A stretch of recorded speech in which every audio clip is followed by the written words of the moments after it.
Good evening, race fans. Welcome to the Core Racing Network. Tonight, the UCRL guys of the Top Gun Cup Series are headed to Martinsville Speedway, and half-mile track that is absolutely me and my co-host's favorite track.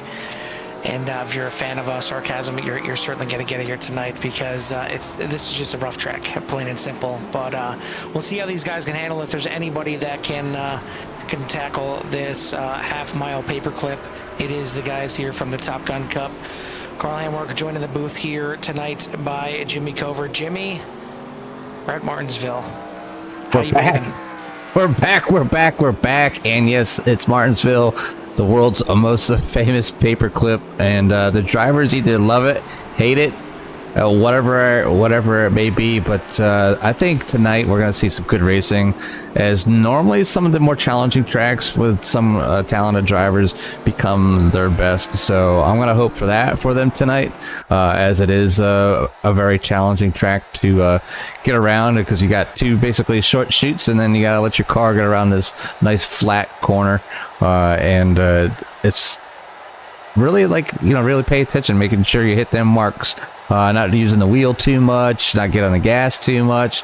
You want to save that right front tire, and these guys only have a limited amount of tires in here. But we're going to get here going with qualifying right now, as the practice has completed, and a couple new faces, well, not new faces out here, but a couple people that have been back. I see Mark Thomas here on track getting ready to go, as he is one of the newcomers here to UCRL. But right now, we'll just go ahead and focus on Scott Bolster, as I hand you back over to Carl so he can tell you a little bit about this great old paperclip.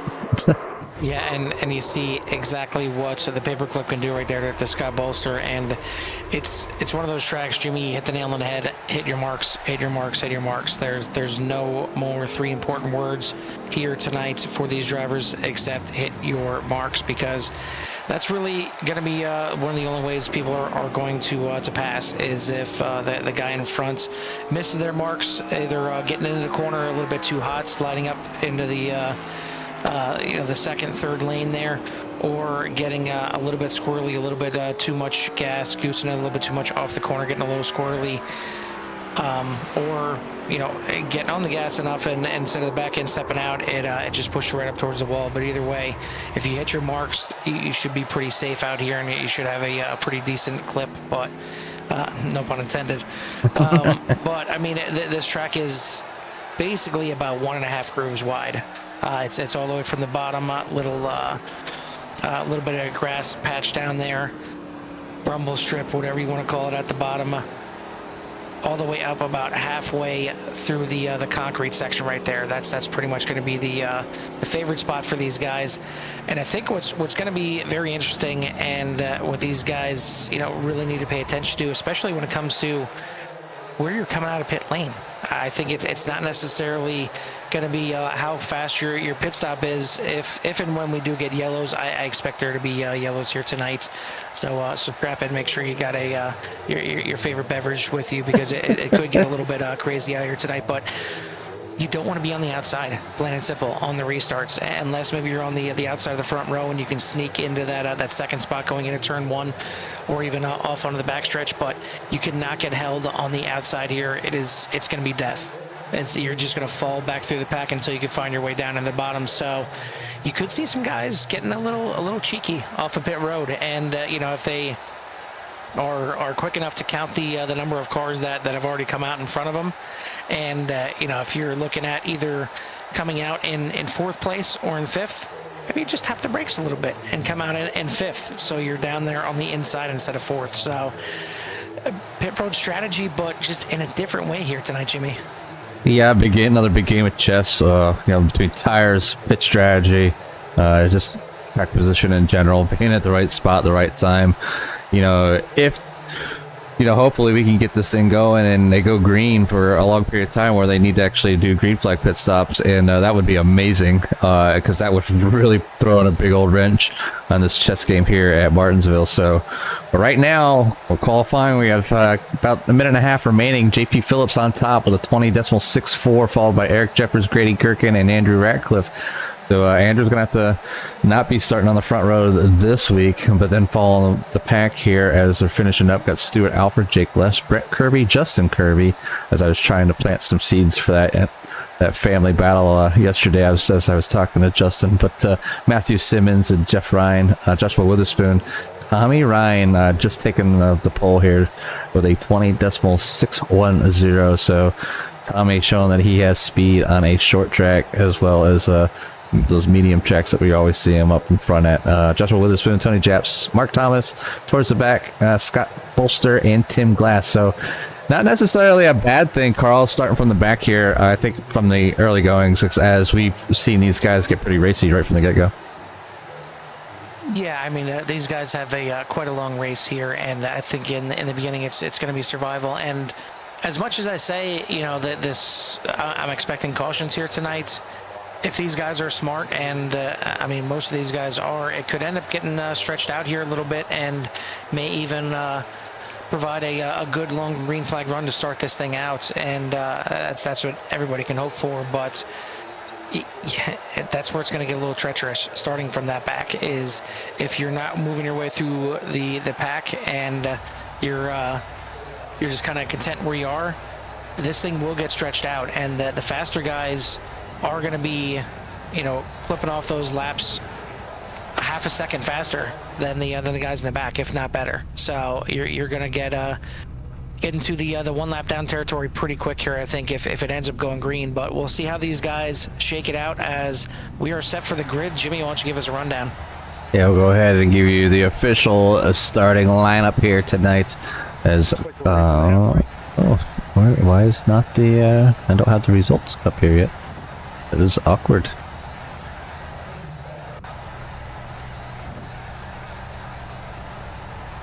I think I'd be okay with that.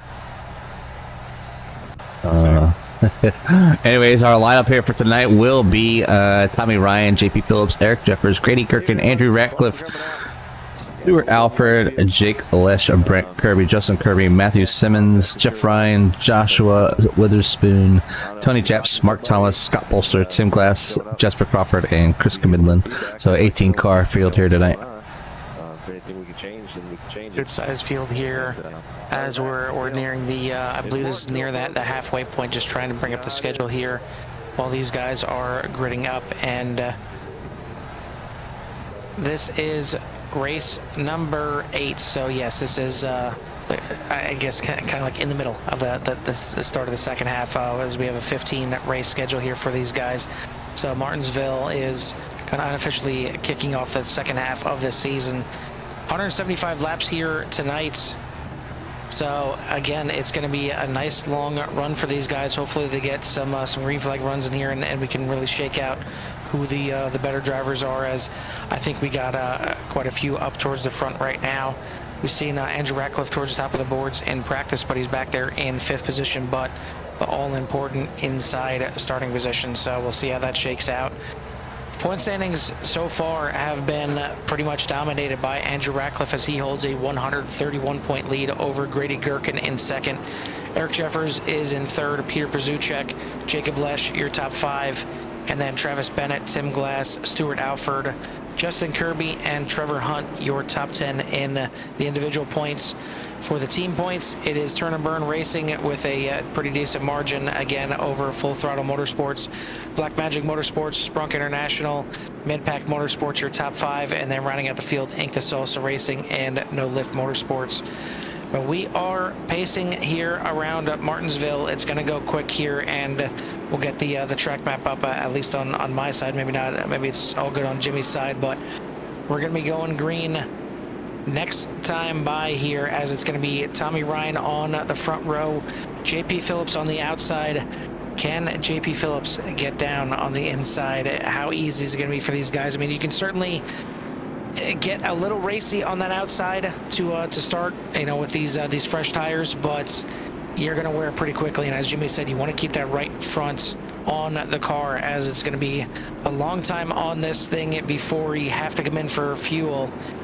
And you don't want tires to dictate when you're coming in for fuel. So here we go, coming out of turn number 4 right now, waiting for Barney to wave the green flag, and we're racing here in Martinsville. Good jump from Tommy Ryan. He gets out to the lead, and a good enough jump that JP Phillips was able to slot there into second, as Jeffers took a look there for a second, but he is going to fall back into third as the rest of the field just kind of tries to slot their way in. But you see Stuart Alford back there, started in fourth position, already shuffled back into sixth, just trying to find his way into the pack here, as they'll all end up going single file here and just kind of be patient and wait for somebody to make a mistake in front of them.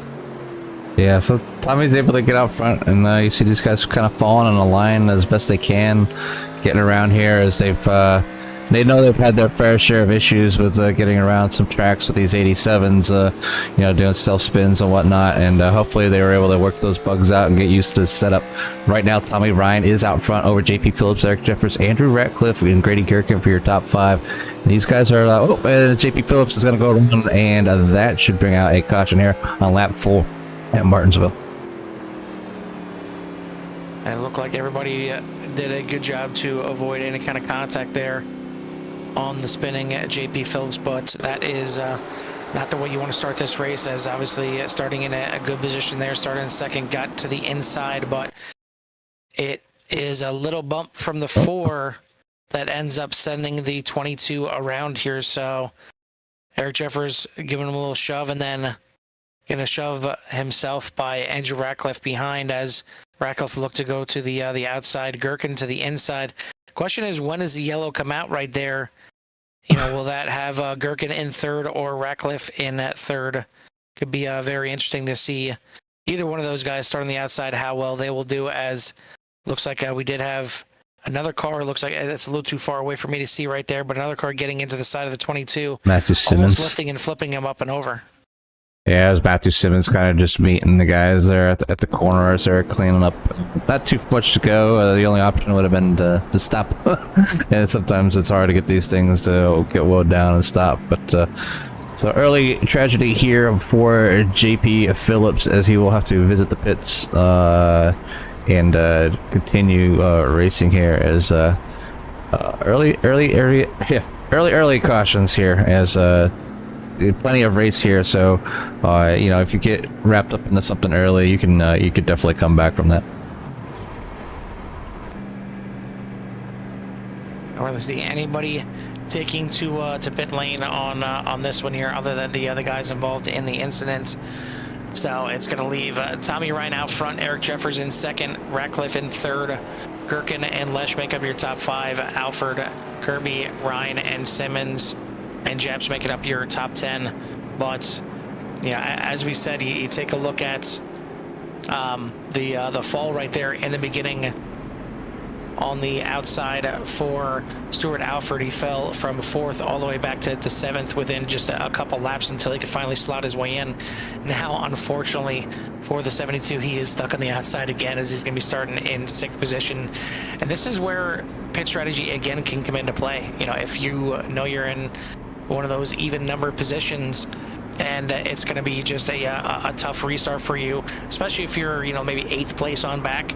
It may be worth just coming in, even if you're not going to take any tires, just, you know, come in, take some fuel, and see if you can stretch it out a little bit further than some of these other guys, and just get yourself out of that outside line, or get you some you know, some better driving conditions in the back of the field.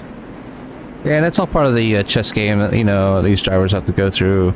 You know, when you see a caution on a road course, you know, it's just a local caution, and they keep on going. Here, it bunches everybody back up and puts them side by side. And like you said, that outside row, I mean, you can race out there, but you really have to drive the heck out of your car, and you can really wear down your tires. But Tommy Ryan's going to lead them down here as they enter into 3 and getting ready to come out of 4 to go green. So it'll be on the driver.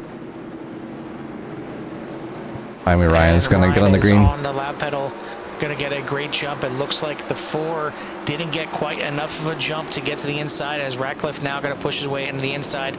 Gherkin way up the track, and you certainly don't want to be that far up there. You don't want to go 3 wide, but that's going to allow the 72 of Alfred to get to the inside, the very important inside, and he's going to leave Gherkin out there, as Gherkin is now going to have to find his way into the inside line before he loses too many positions. Still fighting pretty hard right there for the 6th place position. and side by side, still for second place, as well as Jeffers not going away on the outside of Ratcliffe. It's going to wear both of these guys' tires out as they are battling hard and allowing Tommy Ryan to check out by about a second. Yeah, and these guys are probably using their, brake bias and everything they can to get these cars to rotate. And like I was talking, like you can race out there. I mean, right now the 24 and 4 are being very respectful, and the reason that the 24 can't get away is because the 4's basically got them pinched down to the inside. Tommy Ryan's just loving that, as they're gonna now looks like the 24 is gonna finally get by the 4 of Eric Jeffers as he's trying to slide into third, but Jake Lesh closes the door to try to take that P3 away. Yeah, they look like Jeffers is going to get a little rough to try and push it away to the inside, but Lesh was all over the backside of the 24 and is going to assume that position. And now Jeffers has got to be smart here, because he's got the 7 on the inside and he's battling for third, but if he doesn't think he can clear him too quickly here, he may want to just kind of check up off of one of these corners and slide his way in between the 7 and the 58 before that gap closes as well, because it's closing pretty quickly. Yeah, Justin Kirby's is talking to him a little bit about driving the car, and he knows what it takes to get around here as well. So, and Eric Jeffers definitely got down to that inside, not allowing Justin to come up into his inside, keeping him back to that one spot, because like you were talking about, it's going to be an inevitable thing. That outside is going to be danger. You start out there, you're going to fall back. You start 2 by 2, you could be starting fourth place, and next thing you know, you're at the end of the line. So you can see Eric Jeffers got a lot later in zone than Jake Lesh. So this is kind of one of the things that the guys need to learn. Like when you get behind somebody that you haven't been following for a while, is learning where their braking zone is, so you're not running into the back of them going into the corner, letting that car rotate by itself. And there's a lot of lifting here, and there's a lot of throttle control with these cars, and really trying to save these tires. So we're gonna probably start seeing times fall off just a little bit. But right now, Tommy Ryan's out front by 1.5 seconds over Andrew Ratcliffe, who's in second. Jake Lesh is in third over Eric Jeffers and Justin Kirby, rounding out your top 5. Yeah, gotta be smooth. Gotta hit your marks here to try and save that car as much as possible. Again, these cars can go a lot further on fuel than they will want to on tires. So just got to be smart here, as you see JP Phillips just sliding back here a little bit. And the case here for guys involved in that first incident, like JP Phillips, and he's got the car cleaned up right now, but now I think the mindset has got to change to, just saving as much of that car as possible, and taking the position if you can. If there's one that gives it to you like that right there, as Camidlin gets a little bit loose coming off the corner. But other than that, it just kind of settle in and let the car come to you and save that right front as much as possible, because if this thing stretches out to a long green flag run, that's when he'll be able to start moving up through the field and picking guys off, as guys will be really wanting to hit pit road.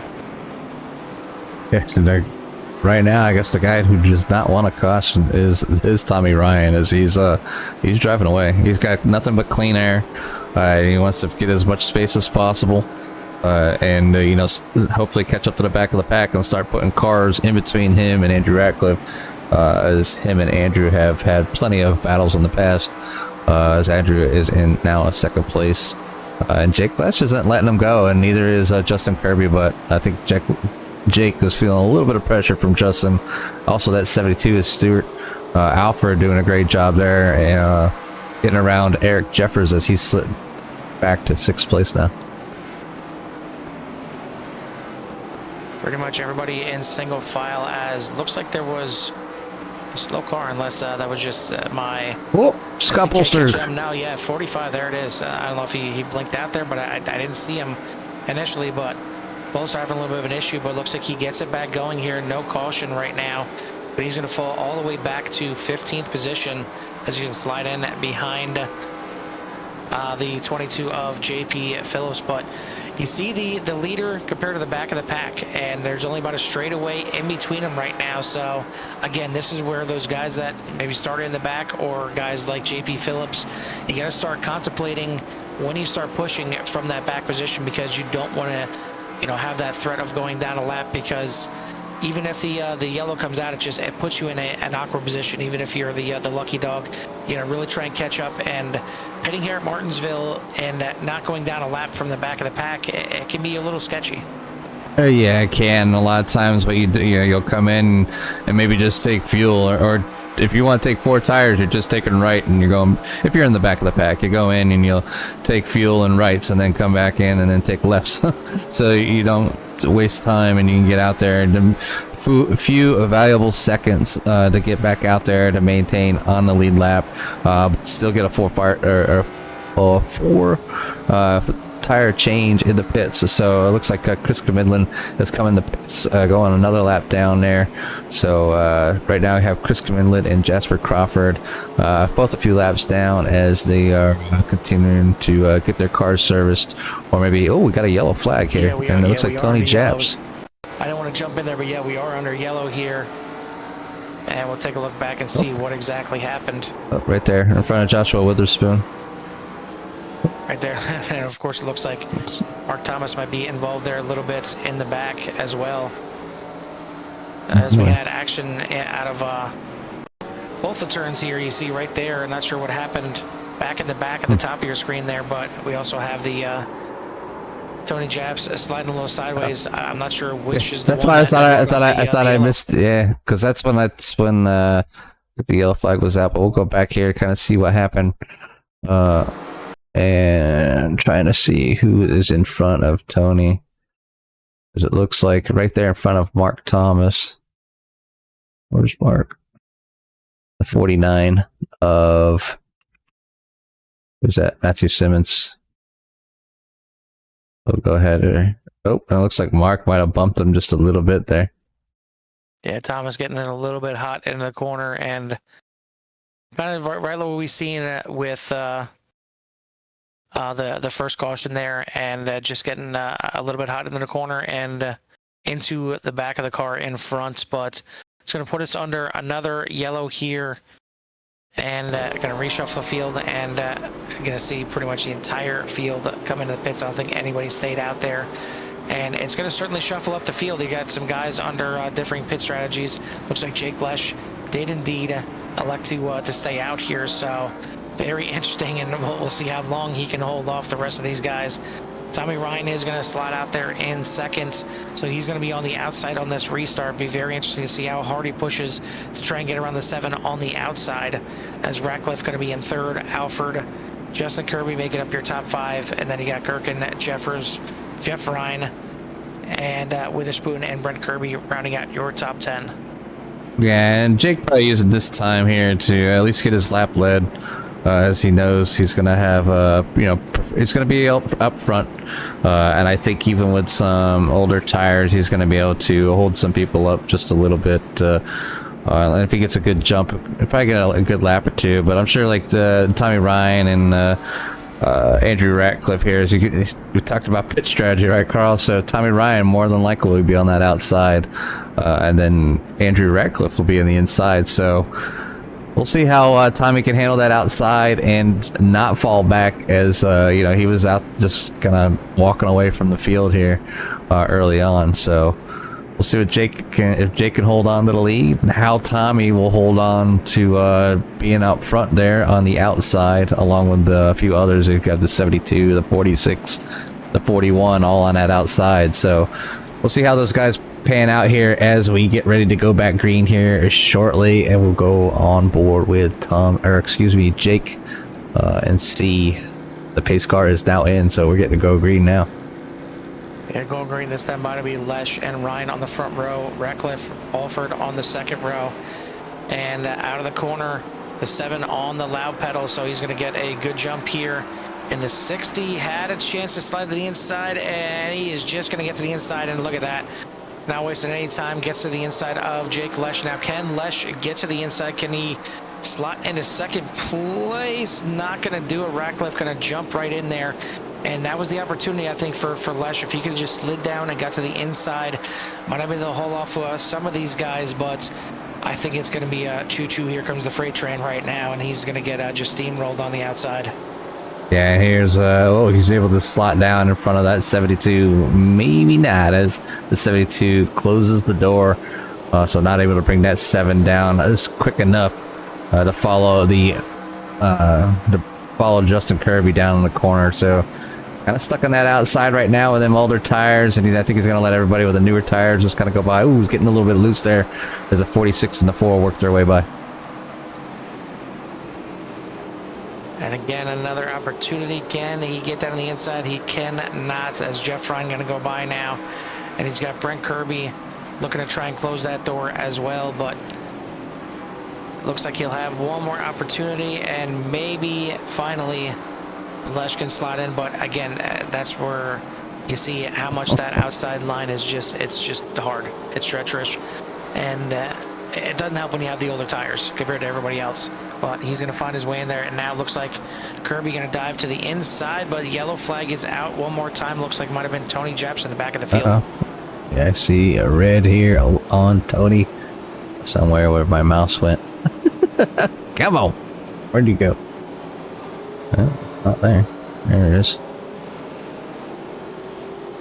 See what happened to Tony back here. Looks like maybe just a self spin coming off the corner. Yeah, a little too much throttle coming off the corner, and he's going to loop it around, but gathers it back up. No harm, no foul.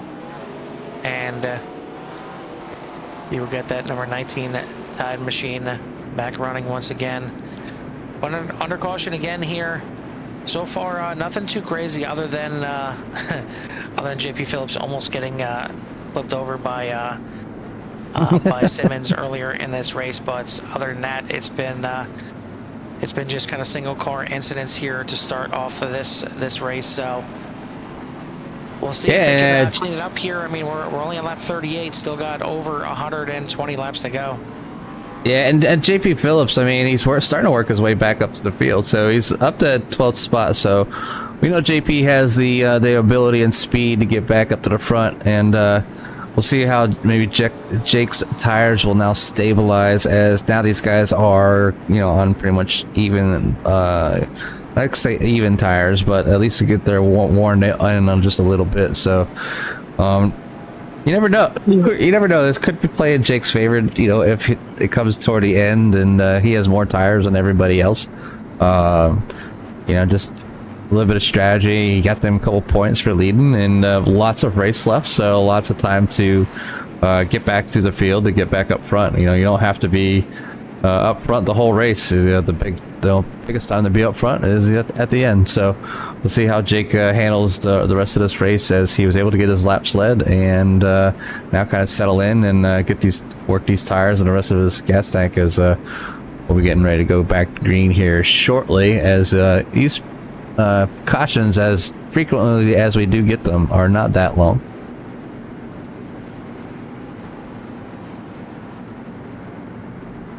Still 18 guys here in the field, as Midland and Crawford are stuck 3 laps down. Tim Glass 1 lap down, but the other 15 are on the lead lap here, as everybody just cycling around here. And you can go a few laps down here, especially with the amount of cautions that are likely to happen. You'll be able to get those back, but we'll see. I mean, maybe these guys can finally get it under control here. I mean, that was probably the first self-spin, I think, that we've seen. I think the other 2 were from guys getting to the back of another guy just getting a little bit deeper. So we will go back green. Looks like I believe the pace car lights should be out this time. We'll be double filing it back up, and we'll take the green flag here and start lap 42 this time by. So still got 134 laps to go in the race here at Martinsville.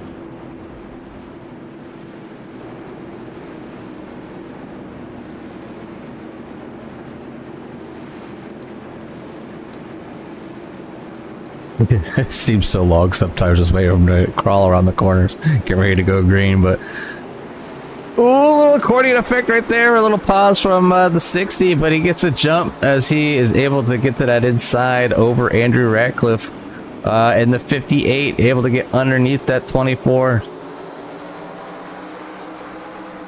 Oh, the shot from the 58 and the 24. They're going to check up at the 4 back into the 72. Going to kind of cluster these guys up just a little bit. So just a little love tap there by the 58 into the 24. Sends them around.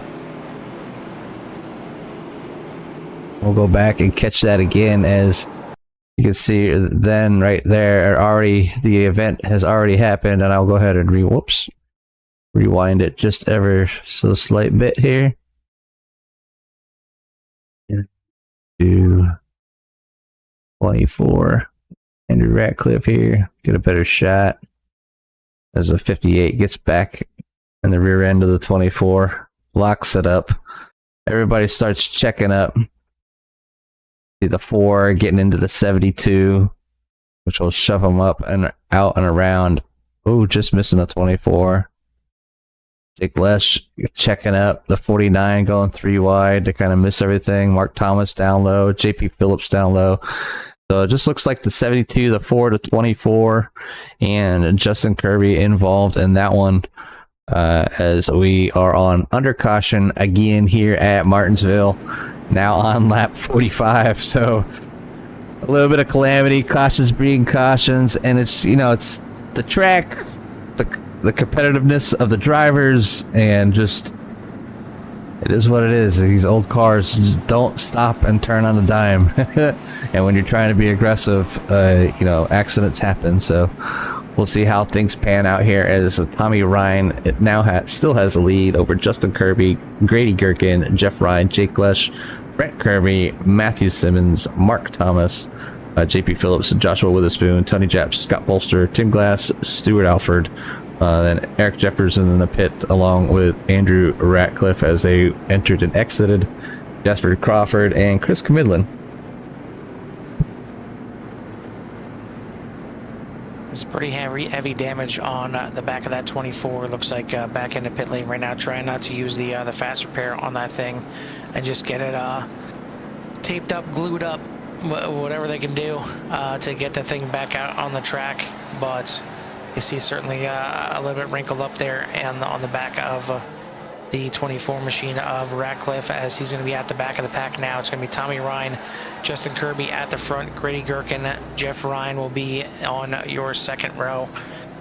But as we see right there, we had 15 guys in the lead lap and one a lap down, already back to 16 on the lead lap, and that's exactly what Crawford and Camidlin want to see, because it puts them in a lucky dog battle right now, and they can at least get one of those laps back if they are first in line if another yellow comes out. But we are getting ready to go back green as the field is grouped back up once again. Tommy Ryan again at the point and your control car, as the pace car will make the left-hand turn into pit road, and it'll be in the hands of the 60 coming out of turn 4.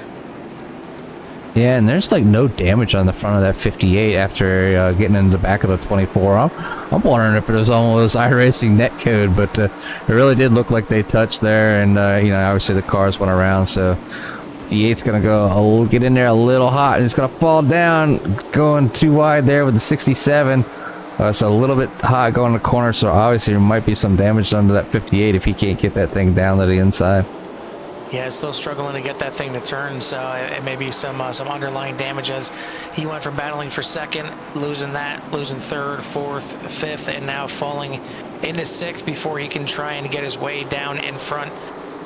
But he's got his brother right behind him, so he could be dealing with some more hot and heavy issues here pretty quick. But it looks like his brother can help him get around. Yeah, absolutely.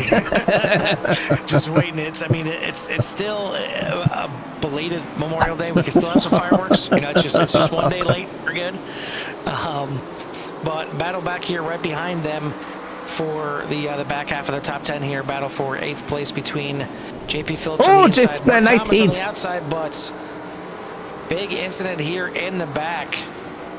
Yeah. 19, Tony Japs and Scott Bolster getting into it just a little bit. We'll go back and catch all that.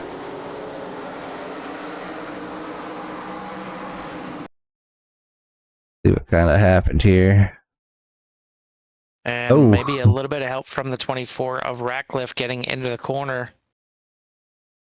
Gets the 19 a little loose onto the grass and up into Bolster. Looks like going to collect Alford as well, and maybe a little bit into Eric Jeffers. Alford going to go by on the outside, but certainly some scraping on the outside of that car. Definitely not what they wanted to see, but again, just people, getting behind people. Maybe they haven't ran behind in a while, or especially at this track, and not knowing where their braking is, and you try to run your own line, and obviously some people could drive into the corners a lot deeper than others. So I think that was just one of those times, just wasn't able to blow the car up enough. So that 24 getting into the back of Tony Japs there. So another unfortunate incident here at lap 54.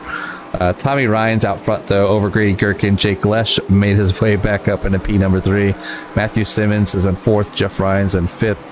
Justin Kirby and Brett Kirby is 6th and 7th. Mark Thomas is in 8th. JP Phillips is in 9th. Josh Witherspoon's in 10th. Andrew Ratcliffe's back there in 11th. Stuart Alford, Eric Jeffers, Tim Glass, and I thought we went to yellow, but I guess not. No yellow for that.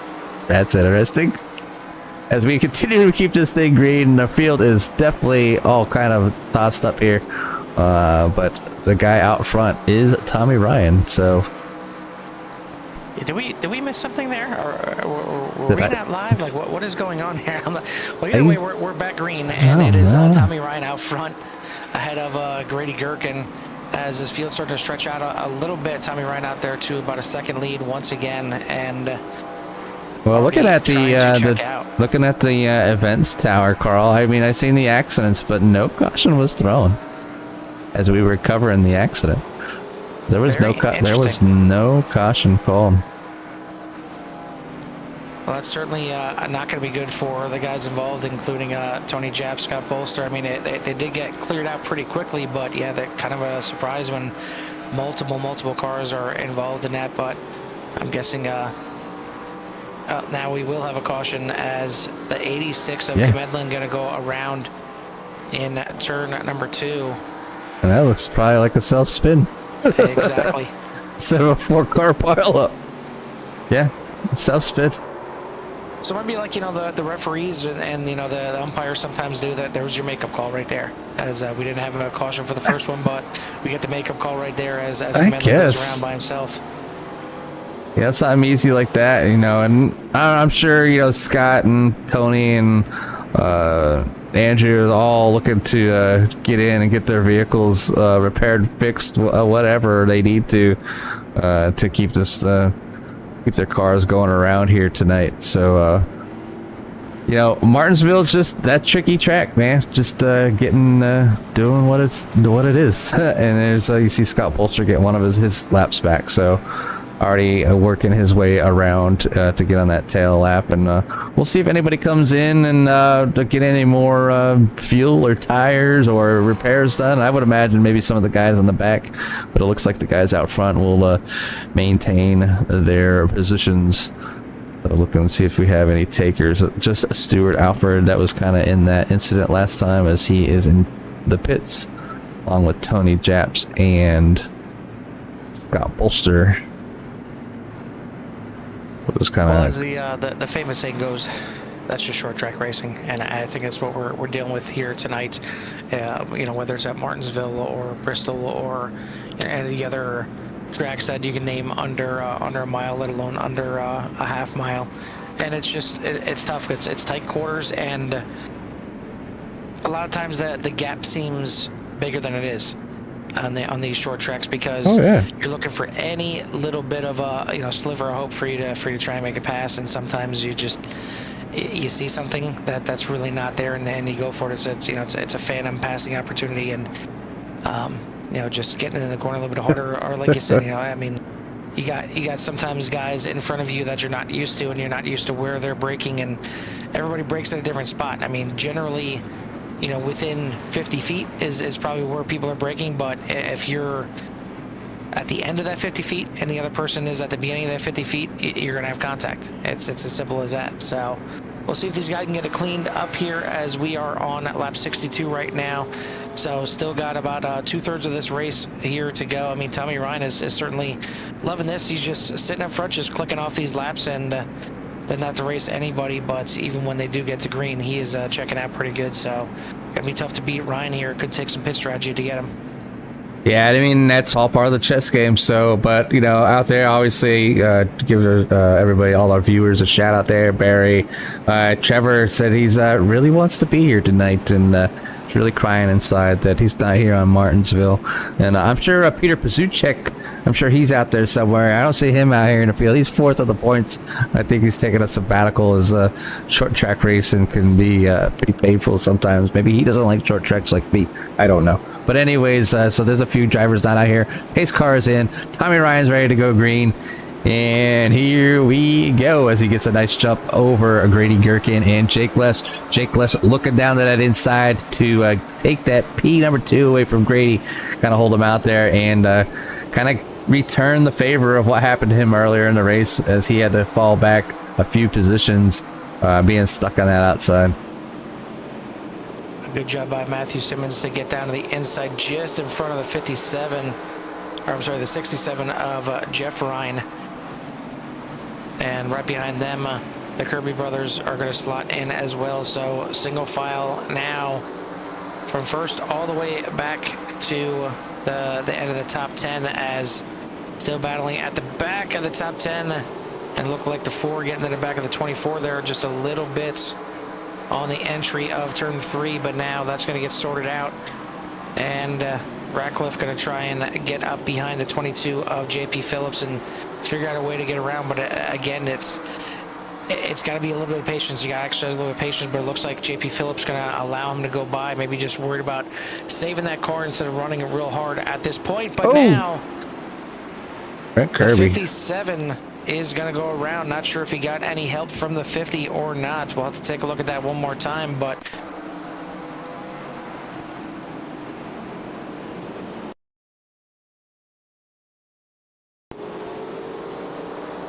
now just self-spin. just a self-spin, and oh, gets tagged a little bit from the 50. Yeah, it might have been a little net code.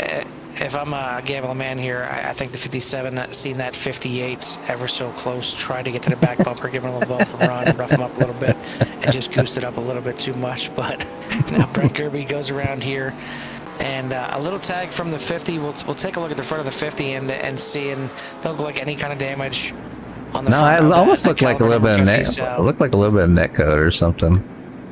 So most likely that means no damage to the 57 as well, as it looks pretty clean on the front there. And for once, Mark Thomas getting away unscathed from a situation like that. But certainly, if you're looking for the action, it seems to always find that 50, no matter what series is running in. But the series, what car, doesn't matter. Yeah. Mark Thomas has had a slew of bad luck, and I mean he's had a lot of good luck and a lot of great races. Just like when he gets caught up in something, man, he gets caught up. But so far, he's still out there, and Jasper Crawford getting one of his laps back here, and now only 2 laps down as he's going to rejoin the field. He is in 17th, Chris Medlin in 18th, 3 laps down the rest of the field. The other 16 are on the lead lap.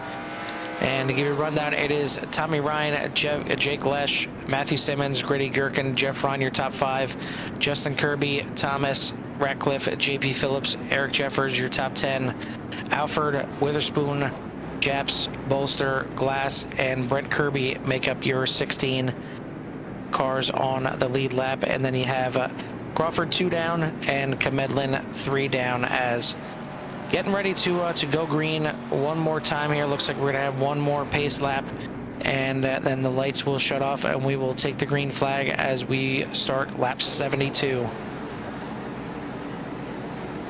Yeah, so working down to about 104 laps remaining here, and you know, I mean it's been 30 minutes, which isn't too bad. I would like to see a little bit longer green runs here to see these guys really stretch it out and see what they can do on longer runs, as get some wear and tear in these tires, Carl. Well, unless I'm mistaken, these guys can now make it all the way to the end on fuel. Whether they'll want to do that on tires, I highly doubt it. Maybe, but, maybe not. But I mean, if this thing goes green, you can't take a chance of going to pit lane because you're going to go at least a lap, if not, I believe, 2 laps down, even if you're in the front of this field,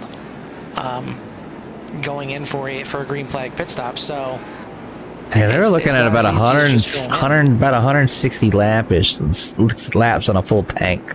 So almost could have made it from the start, but like you said, them tires. I mean, could you imagine 160 plus laps on one set of tires with these 87s? I don't want to imagine 100 or 60 laps on these tires, let alone 160. So we'll see what these guys do. Pace car is off, and we're getting ready to go green one more time. It is going to be the 60.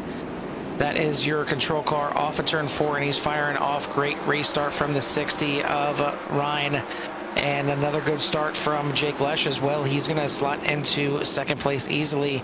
Grady Gherkin going to look to move into third, and he will do so. Still a battle for fourth back there on the inside. Simmons on the outside, Justin Kirby. Good battle right behind them as well for sixth place, as you have Jeff Ryan on the inside, Andrew Ratcliffe on the outside, trying to make his way back up through this field, and doing so on the outside is certainly the unconventional way, and maybe a little payback there on the 58, and that is going to stack the entire field up here on the backstretch. Just about everybody getting involved in that one. Yeah, that one was not very good. As the go back here and watch this, as 58 was just got a little tight, I guess, out the outside, and a 24 getting squeezed.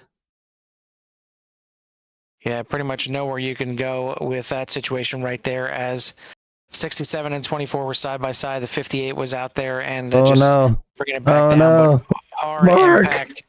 Did he squeak through that? And hold on a second. Mr. Clean, Pause. Clean, Mark Thomas. Yeah, take a picture of that real quick. Hold on. Frame by frame. I am going to send it to Mark. Let's go back to a chase camera, and we're gonna rewind this because Mark Thomas just had. If you go on board in the cockpit, you could probably hear him screaming this entire time, like a little girl coming through this thing. But yeah, like it was just. I'm gonna. Where is he? Gotta find Mark again. There he is. I gotta change cameras. Because this is crazy. Like his luck for some of these. It's usually null and void. Okay, so Mark Thomas is in the center of the screen. Yeah, so we're gonna go quarter speed here, as he's just sees the events happening in front of him. You see the 58 getting a little bit tight, having to move out to the outside. The 24 of Andrew Ratcliffe hugging the 67 to keep down there, and then you got the 58 coming down. I wasn't expecting anybody to be there, so him and the 24 get by, and Mark Thomas. This is just patience. Find the gap as the 67 is rolling over the 4. The 58 gets turned around. Yeah, I think Mark Thomas has just had a change of shorts, ladies and gentlemen. A change of shorts needed on the number 50. Yeah, forget the tires. Just give me a pair of shorts on that one. But some more pit stops ensue as the back half of this field is going to come into the pits, and that is going to be from 10th place on back. Actually, well, no, not on this one, but yeah, from 10th place on back, pitted on that one. So Joshua Witherspoon, Eric Jeffers, Jeff Ryan. So pretty much everybody getting caught up in that incident there. And yeah, the 67 of Jeff Ryan almost got sent up and over the wall, let alone up and over the car that was underneath him. But it pays to be out front here right now, as a lot of the action certainly happening towards the mid and back pack, as Tommy Ryan still out front. Jake Lesh now going to get another good restart and get to that inside again, as he's going to be starting second. Grady Gherkin in third, and Andrew Ratcliffe, I believe it is Matthew Simmons. Yeah, Matthew Simmons in fourth on the outside. Andrew Ratcliffe is in fifth. Mark Thomas, JP Phillips, Scott Bolster, Tim Glass, Joshua Witherspoon. Your top 10, as pace car is off one more time, and we will get restarted here starting lap 80 as Tommy Ryan brings this field around turn number 4 and back on the lap pedal one more time. Looks like a little bit of a slip and miss gear for the 60. Going to allow Jake Lesh to not only clear for second, he clears for the lead. Wow, that was great avoidance by everybody up front, though. That was untypical of Tommy Ryan, missing a shift like that, but immediate checkup by everybody as everybody is trying to kind of fall back into line here as they're pretty much single file back to Mark Thomas as he had to fall back a few spots. Tim Glass looking to get underneath that 50 is not able quite to do it. So the 8 Tim Glass will be behind Mark Thomas, and then you have the 4, the Baby Ruth, along with Scott Bolster back there fighting for that 10th position. So single file all the way out for the top 10, except for the 10th place, still doing a battle back here, but the front runners are stretched out single file, and it is Jake Lesh at the front of this field. And we talked about how well the 7 has been doing here in the 87s. You know, we've seen the luck that he had in the Man Cave After Dark Truck Series, and it felt like he had more in him than that. And you're certainly seeing it this season in the Top Gun Cup, as he's doing well. Not just in this race, but even in the points. I mean, again, coming into the race here tonight, sitting in, as I grabbed the wrong point standings, sitting in 5th place in the points, and I think that is a very commendable position for him, especially given the trials and tribulations he had in the Man Cave After Dark Truck Series. So, good job for him on the season, but he's not worried about the season right now. He's worried about holding that 60 back and holding on to this lead. Yeah, well, we talked about earlier, we were talking about you didn't want to do 60 laps on a set of tires. Jake Lesh is on 85 lap old tires. He's still yet to pit, Carl. So you have him and Tommy Ryan. Those guys were in on lap 27. Andrew Ratcliffe was in on lap 45, getting his car repaired. I don't even know if he took a fast repair yet. And then you have some new tires back there on Eric Jeffers in that number 4 car. It came in at lap 76. So you got a bunch of people that were in a lap 76 in that last caution. So some new tires back in the field. I would imagine therefore shortly making their way up to the front. But right now, track position is key, and Jake Lesh is showing that track position is, I think, more king over tires right now, Carl, that's kind of hard to say. He's going to push Tommy out just a little bit as he doesn't quite have the turning ability of the newer tires, and Tommy's going to do it on the outside to get around Jake. A fantastic job by the 7 there of just making the 60 work, and he had to absolutely work that car around the outside of the 7. And yeah, I mean, only 27 laps difference between the tires for the 60 and the 7, but just enough for the 60 to finally squeak by. And now you see Grady Gherkin looking to try and do the same thing and try and figure out a way to get around that 7. He's got Andrew Ratcliffe behind him, who's got some even, I don't know, maybe he doesn't have fresher tires because it looks like he just took some damage repair on his pit stop on lap 45. But Lesh doing a great job on those used tires, and yeah, like you said, 85 lap tires. Granted, quite a few of those have been under caution, but still a great feat. Yeah, no, and he's just doing an outstanding job, and he's going to move up the track just a little bit, and he's going to let some of these faster guys go as he lets Grady Gherkin get by. And now Andrew Ratcliffe looking to take P number 3 away from as well, and it looks, oh, okay, never mind, I need to scroll down my event calendar here. But yeah, Jake Lesh holding on to that P number 3 over Andrew Ratcliffe. So, you know, you kind of wonder if any of that damage, or if Andrew was able to get all that damage done. But it actually looks like maybe he just decided to take the fast repair, because Andrew's car looks pretty clean now. But anyways, we have Tommy Ryan out front over Grady Gherkin, Jake Lesh, Andrew Ratcliffe, JP Phillips for your top 5. Then you have Matthew Simmons in that number 49, back in P and number 6, followed by Mark Thomas and P number 7. Eric Jeffers working his way back up to the front as he is in 8th. Scott Bolster's in 9th as he just got past by Brent Kirby for 9th position, so we'll move back to 10th. And then you have Justin Kirby back there in P number 11 as he is working his way back up to the field. Stuart Alford is in 12th, Tony Japson 13th, Joshua Witherspoon in the number 41, back in 14th, Jeff Ryan's in 15th, Tim Glass is in 16th, and Jasper Crawford in 17th, and Chris Camidlin is in 18th.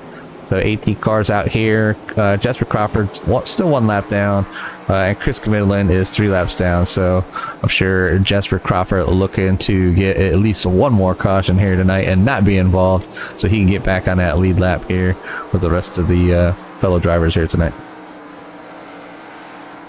I mean, Ryan has cleared the 7 to take the lead, but not exactly checking out like he has the last couple times, as the rest of the field is keeping him within check, and it is Grady Gherkin that is in 2nd place right now, and just keeping him about a half a second ahead, as the times of Tommy Ryan just checking out and getting out to a 2nd lead after about 5-6 laps is not the case right now.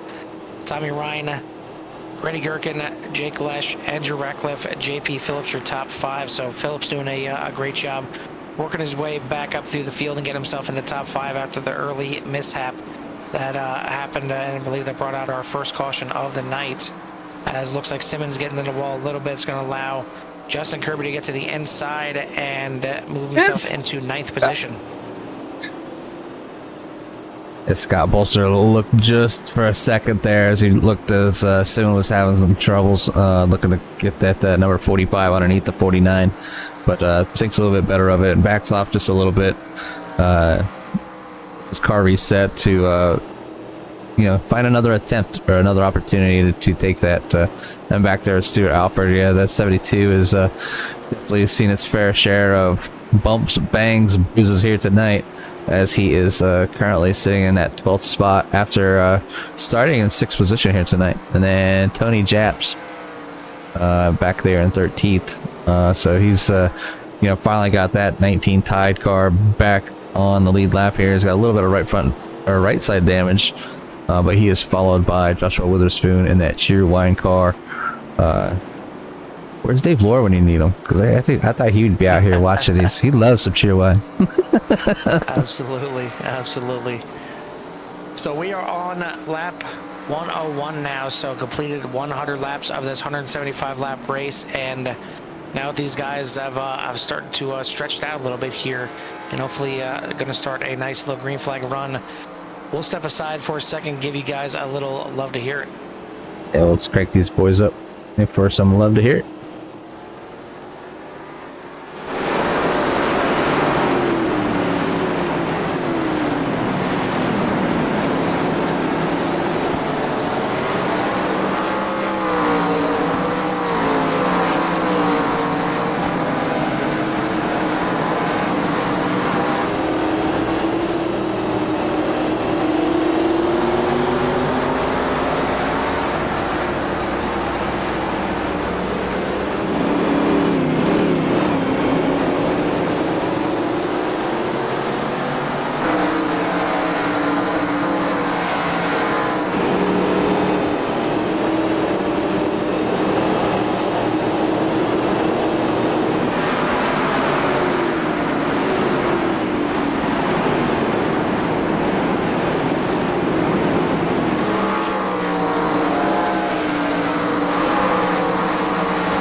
And these guys are able to stretch their legs just for a little bit, but it looks like the 41 of Joshua Witherspoon has brought out another caution, and we'll go back here and check to see what happened to the 41 as he was, looks like he was going down the front stretch, just a little bit too much gas, getting in around, touching the wall, bringing out another caution here. We are now on lap 107, so, but the boys are going to come in, Carl. We need some new rubber, they say. And I think I seen a little bit of action coming into pit lane right there. Uh-oh. Not sure if Justin Kirby got into the back of Brent there, but... Oh, let's check that. I got them where they entered. We need to take a look at that one more time. There's the 57. Deciding whether he needs to come in. They're entering pit lane. A little bit of maybe a late move coming into pit lane, and the 4 certainly coming in there late, but I think this is more on the Kirbys here, and ooh, I don't know if there was damage there or not. Certainly close to contact, so I mean, we'll I can have to always keep an eye on them on the track. That was very I close. can always zoom in. Looks like maybe safe on that one, Carl. Maybe safe. Okay. No damage, just a love tap. Kind of like one of those good games, you know. Just coming into the pits. Lost here between these two. But we are under caution here once again, and we'll see how the field restacks back out here. There's a couple guys staying out there to maybe get the lap led. He's out front. Looks like Tommy Ryan is going to get back out here in the lead. Andrew Ratcliffe now in second. Grady Gherkin, Jake Lesh, your top 4. Looks like JP Phillips and Eric Andrews.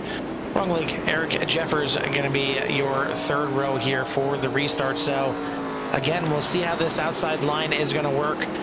Jake Lesh has done a great job on the outside when he was starting in second and able to slide himself in quickly to the inside, but now we'll see how he does starting with the guy in front of him on the outside. But that guy in front of him is Andrew Ratcliffe, and certainly going to be interesting to see this 24 and 60 start alongside each other on the front row. I don't think Grady Gherkin's going to give him too much room to get to the inside.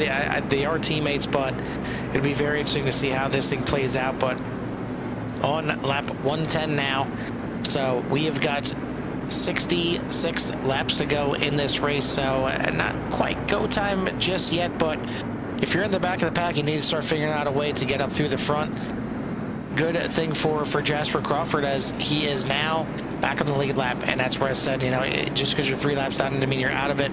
He gets just enough cautions to get himself back on the lead. Now he's got to stay there, and now he's got a chance to move his way up through the field and actually gain positions for once.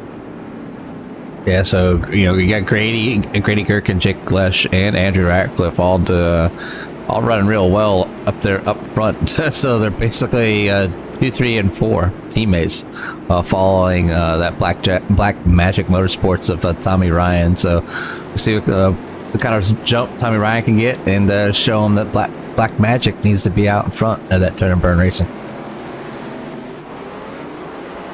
Another great jump from the 60, but the 24 maybe had a slight opportunity to slide down into second, but he decides to go to the outside and battle for the lead.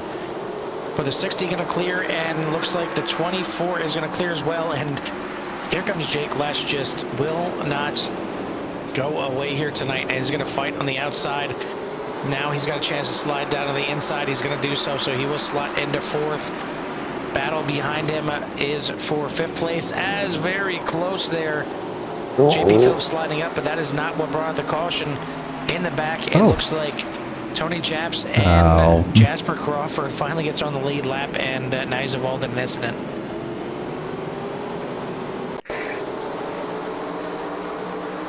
It rains, it pours sometimes. Oh, it just... No, that was actually not Tony Japs. It was Tim Glass, the 18, not the 19, involved in that one. And yeah, just kind of gets shoved into the corner there a little bit. So another situation where just a little bit different braking zone is what brought the yellow out this time. Yeah, just a slight tap just to spin them around, and it's not what they want to see. Obviously, just getting their cars back in order, and you can just see here is the 18 had a pretty decent run coming down the front stretch. Just a little bit too much off to the right side. Very light contact, so the damage should be minimal. Besides obviously the burning up the tires, trying to get them back around. And obviously the 18 is going to let the 89 go.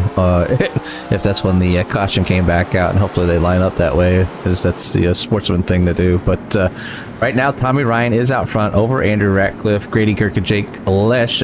So you have 3 teammates there. Then you have Eric Jeffers, JP Phillips, Matthew Simmons, Justin Kirby, Mark Thomas, Scott Bolsters, Stuart Alford, Tony Japs, Jeff Ryan, Joshua Witherspoon, Jasper Crawford, Tim Glass, Brent Kirby is in the lane. Then you have Chris Comidlin. So Chris Comidlin, the only one 2 laps down, but if he can manage to keep his nose clean, if anything happens, he could find himself back on that lead lap car. Well, he was 3 laps down and now only 2, so that's exactly what he wants to see. And a little bit of surprise there as Brent Kirby elected to come into the pits there, and now he's at the back of the pack. Maybe he had some damage from that 58 that he had to just get repaired. We'll see how it works out for him. But going to be restarting now back in 17th position. But up front, it is Tommy Ryan, Andrew Ratcliffe, Grady Gherkin, Jake Lesh. We're going to re-rack it and do it one more time here as the front 6 remain the same. We'll see how the restart plays out this time as we are on lap 117, still under caution, should be getting the 1 to go next time by, and it is still going to be that 60 that is your control car. Yeah, and it's not a bad spot to be, the control car.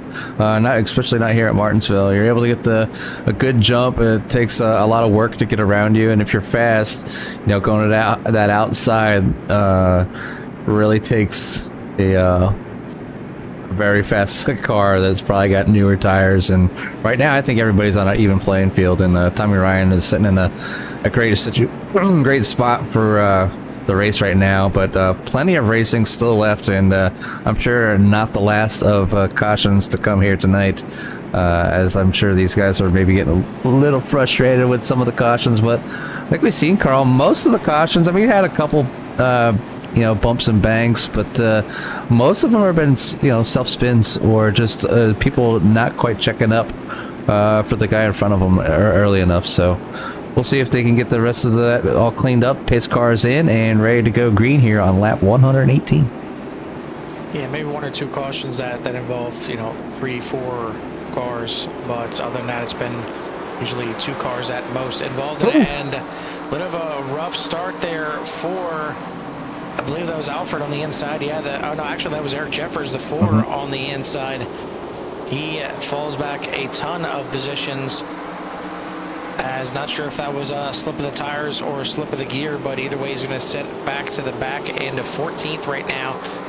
As Tommy Ryan gets a great jump and a great launch on the restart here. He is out to almost a 2nd lead already over Andrew Ratcliffe, Grady Gherkin, Jake Lesh, Matthew Simmons, your top 5.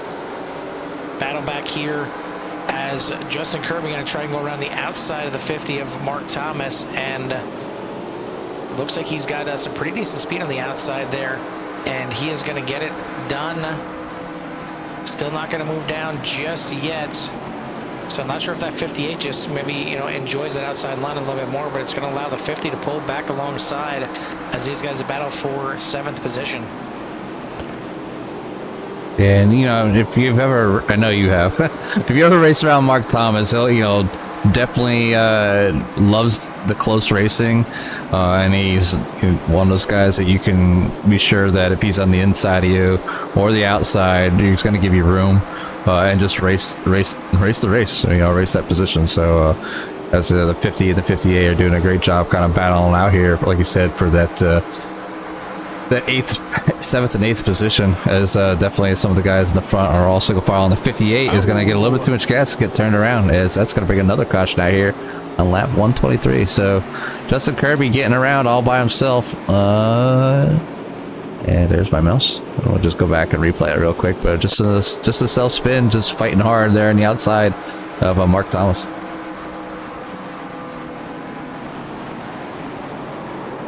And surprisingly, getting loose going into the corner. Typically, you see that happening coming off the corner, but 58 just unhappy entering the corner there into turn number 1, and we will have another caution out here tonight And this is now going to be on lap 124, so we're going to be inside 50 laps to go once these guys take the restart. But will anybody elect to come into pit lane?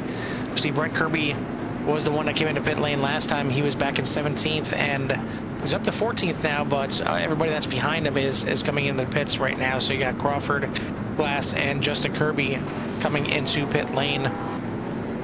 And it looks like it's almost like, you know, if you're in if you're in that odd number and you're like going around, you're like, all right, are these guys going in the pits? If not, I'm staying out. Like, or how many people are going in? Because, you know, the inside line is so valuable right now, as it seems to be the quicker line on some unused tires, especially. So, not too much racing on that outside. We've seen a couple passes on fresh tires, or if somebody was on older tires or whatnot. But Tommy Ryan getting it done again so far here tonight. Andrew Ratcliffe has made his way back up into P number 2. Grady Gherkin's sitting in 3rd. Jake Lesh is in 4th. Matthew Simmons is in 5th after having a pretty rough start there. JP Phillips, after starting up front as well, has found himself back up towards the front here in 6th position. Mark Thomas is up a 7th position, as he is currently our biggest mover, up 7 spots, sitting in 7th. Then Stuart Alford is in 8th. Jeff Ryan's in 9th. Scott Bolster up 5 spots in 10th. Tony Japs is in 11th. Joshua Witherspoon in 12th. Eric Jeffers is down 10 spots in 13th. Brent Kirby down 6 spots in 14th. Jasper Crawford in 15th, Tim Glass in 16th, Chris Camidlin is in 17th, and Justin Kirby is he still in the pits? Yeah, still in pit lane, so not sure what the issues are, if he's just repairing his car or what, but now he is 3 laps down, and it's a little late in the race to be this far down. Chris Camidlin, again, getting another lap back right there, so only down 1 lap right now, so good job fighting back, and needs 1 more caution to get himself back on the lead lap. But Tommy Ryan is still out there, still your leader, and should be getting the 1 to go this time by. And indeed, the pace car lights are out. It is going to be the same 4 at the front again. A little bit different 3rd row there, but we will have Tommy Ryan, Andrew Ratcliffe on the front row, Grady Gherkin on the inside of the 2nd row, followed by Jake Lesh on the outside, and then the 3rd row is going to be Matthew Simmons on the inside, JP Phillips on the outside. So Phillips still trying to fight his way back up into that top 5. Mark Thomas and Stuart Alford in that 4th row. Scott Bolster and Jeff Ryan making up your top 10. But coming out of turn 4, we will see the green flag one more time, and Tommy Ryan getting another good jump here, and he will clear the 24 easily going into 1. Gherkin just on the inside of that 24, so Ratcliffe can't get down just yet, but should get a good enough run off the corner, and he does. He will clear Gherkin going into turn number 3, and Lesh will just barely clear Simmons into turn 3 as well. So the front 6 now are single file, but JP Phillips going around. And there it is, as we have another caution. Getting later in this race, so guys are starting to get a little bit more racy, I think, here, and you may see a few more caution. We'll take a look at that one more time. Oh, and that might have been on the 50. Up, or if the 50 and the 22s is kind of met in the middle, but it's going to send that 22 around, and the woes continue here for JP Phillips. Started great up there on the front row, and it's just been an up and down night for him. It looked like he finally had it under control. He was up there just outside the top 5, and now he gets spun around and gets sent to the back one more time. Yeah, and you can see Mark Thomas kind of going down that inside. So the 22 leaving room there, but it looks like the 50 is just going to be, it's going to drift out just a little bit too much. So Mark not able to slow it down to get that car down. I'm sure the apologies have went out to the 22 from the 50. You see the 72 going to the high side around the 22. So not too much damage on the 22, but again, JP Phillips was working his way back up towards the front, and a little bit of setback here as he will have to reset and do it all over again. But the guy that has been reset is Chris Camidlin. Has made it back to the lead lap. No damage, didn't look like to the to the 22 of Phillips, but certainly damage in the standings, as he's going to fall all the way down there to 17th position now.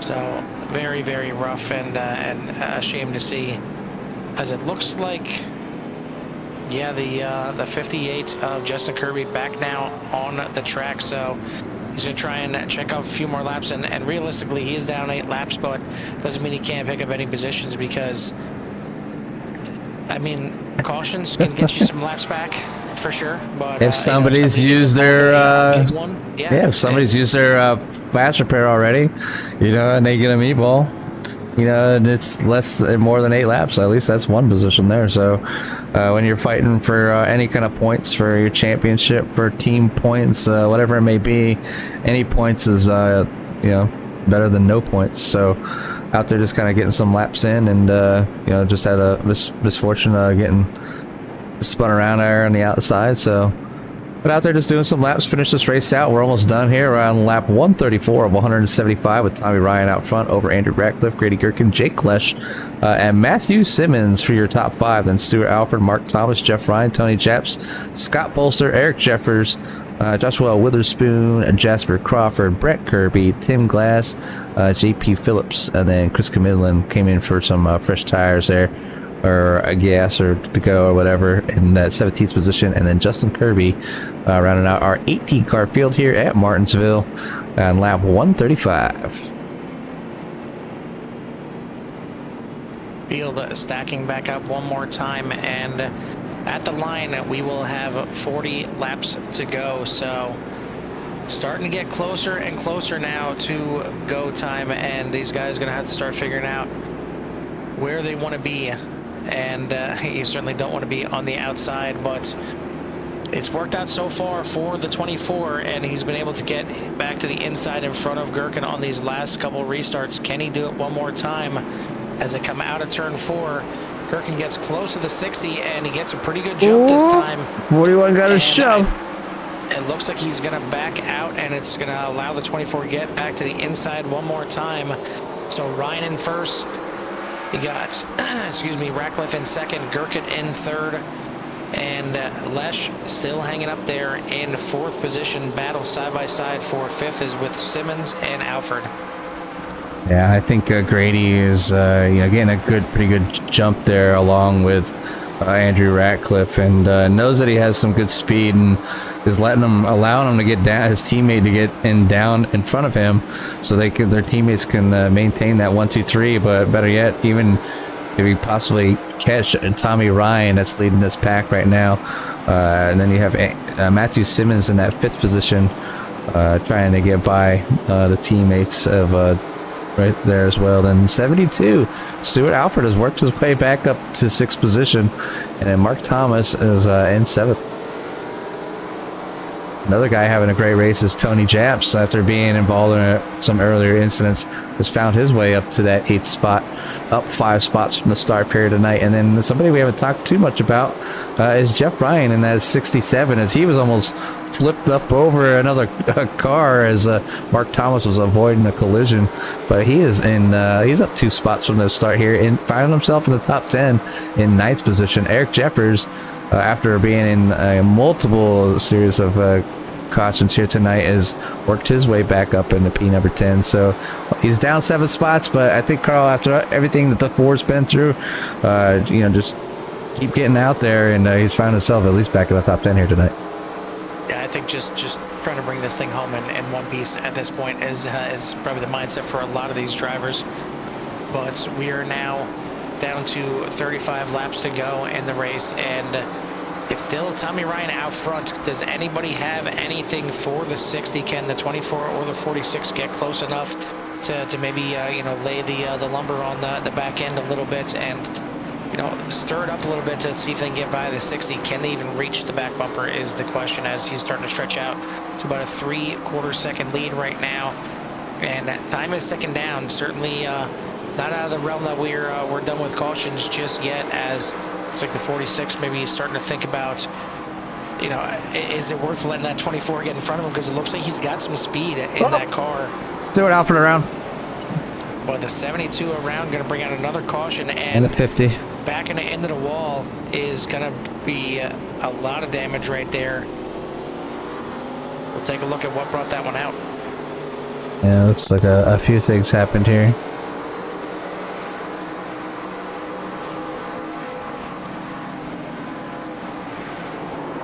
And looks like same story there, unfortunately, as the 50, Mark Thomas getting in a little bit hot into the corner and getting into the side of Alford, and going to bring out the caution one more time here.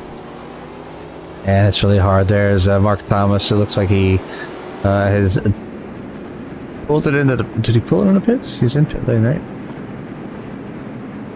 Or is he back out there? Where's he at? Oh, yeah, he's driving it. Yeah, driving it down. Yeah.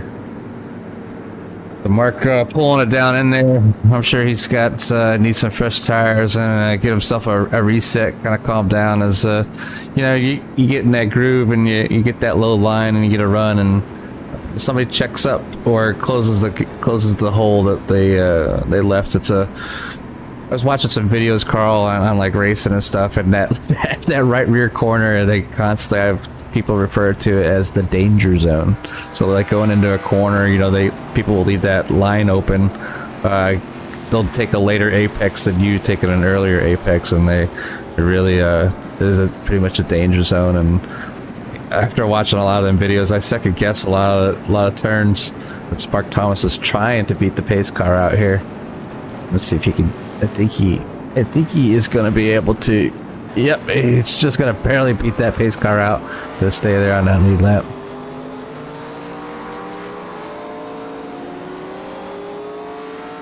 Yeah, and it's one of those things where you're trying to get everything you can as quick as possible, and sometimes you see that little bit of opening, and as you said, it very quickly closes. But you're trying to get everything you can, and it looked like he was trying to dive it in there and trying to make a good move and possibly the right move. But unfortunately, the car got a little bit upset under braking, and that's what sent the 50 into the 72. But we are going to re-rack it one more time, and again, we're getting closer and closer to the finish of this thing, and it's certainly not over by a long shot, as Tommy Ryan has been the car to beat out here tonight.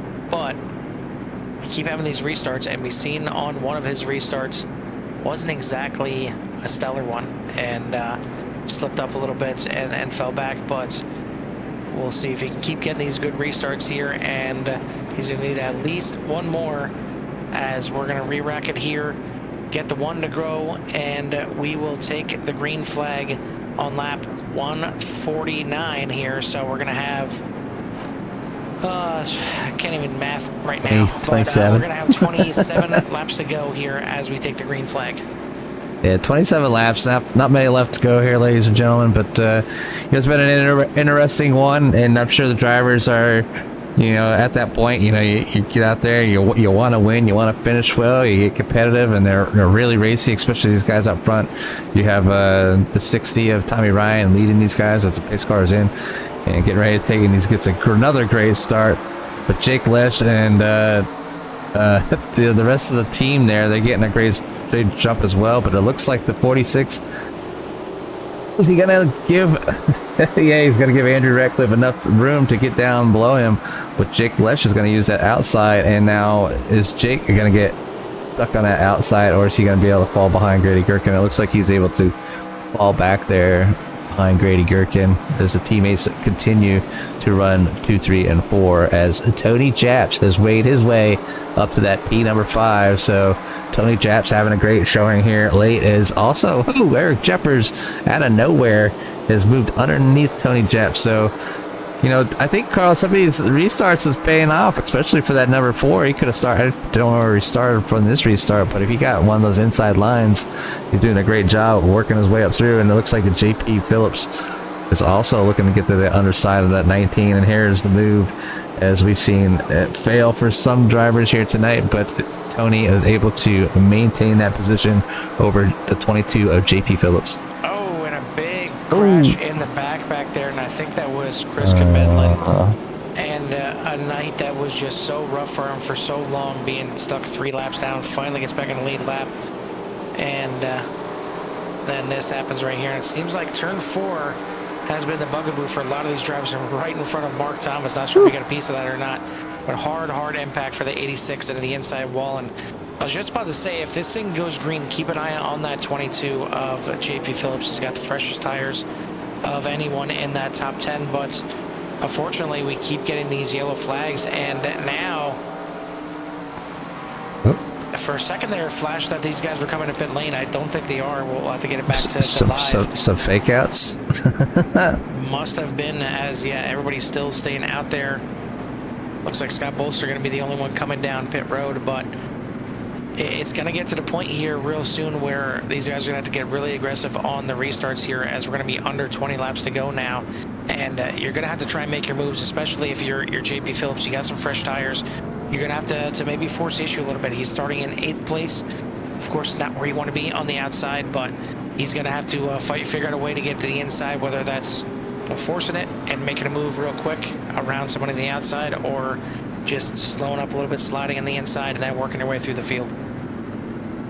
Yeah, I mean, like I said, he's doing a great job from, getting involved in a, early incident, working his way back up to the field. He's got himself in a situation where he's, on some fresher tires, currently sitting at 8th spot. So not ideal for positions for starting, being on that outside, but, hopefully the drivers in front of him will allow him to get a gap and he won't fall backwards in any positions. So Tommy Ryan has happened to strategize just a little bit with his restarts to keep the 24, the 46, and the 7 behind him as they kind of work. I think those three are obviously working together as their teammates, allowing each other to basically get into position and hopefully finish where they're starting. But just working together, and then there's a time to throw off the gloves and just kind of let it where it lays. So we'll see how much longer the teammates will keep working together, maintaining that 2nd, 3rd, and 4th position,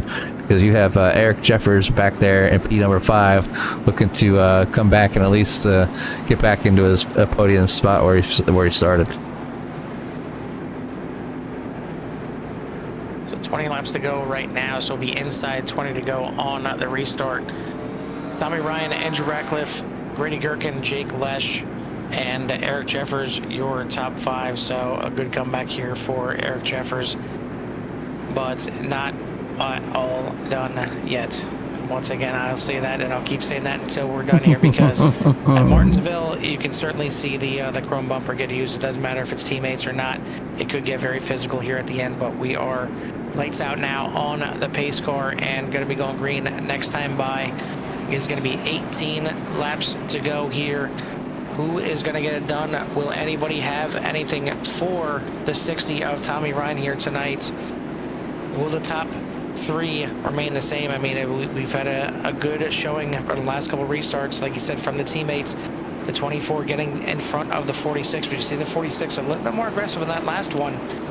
And then he finally backed off, and Jake Lesh almost had a run on him as well, but a good restart once again from the 60.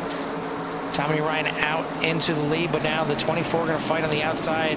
It's going to allow the 46 to get in there, but he is going to back off and allow these guys to battle, as right behind him, Jake Lesh is not going to get in just yet. Eric Jeffers on the inside, battle for 4th.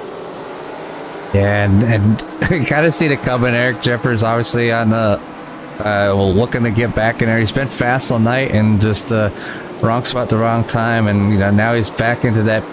He's in 5th, so he just needs to get through the teammates and work his way back up to the field and hopefully get on that podium spot. So Eric just doing a great job getting that number 4 Baby Ruth around here tonight. Matthew Simmons also doing a great job as he's up 4 spots and P number 6. And then Tony Japs up 6 spots in that number 19. Obviously he was in some earlier incident early on, and bringing that Tide machine back up to the front. And even Jasper Crawford. Holy wow! I just noticed that the 89 is just snuck up to the front. As soon as you mention his name, he gets into the wall. Figures, but yeah, good job here as Jasper Crawford moves his way up to the top 10. JP Phillips not really getting anything going here on this restart. It looked like he had a head of steam that last run there, but maybe the tires already worn off of that 22. As we are single file all the way through the field until you get all the way to the back with the battle for 16th between Tim Glass and Chris Medlin. But how long is it going to stay single file, Jimmy? I mean, we're down now to 14 laps to go in this race. You're going to have to start making some moves here, and whether it's on teammates or not, you got to figure out a way to get around them. Yeah, you know, at this point, they're probably like, just let's end this thing.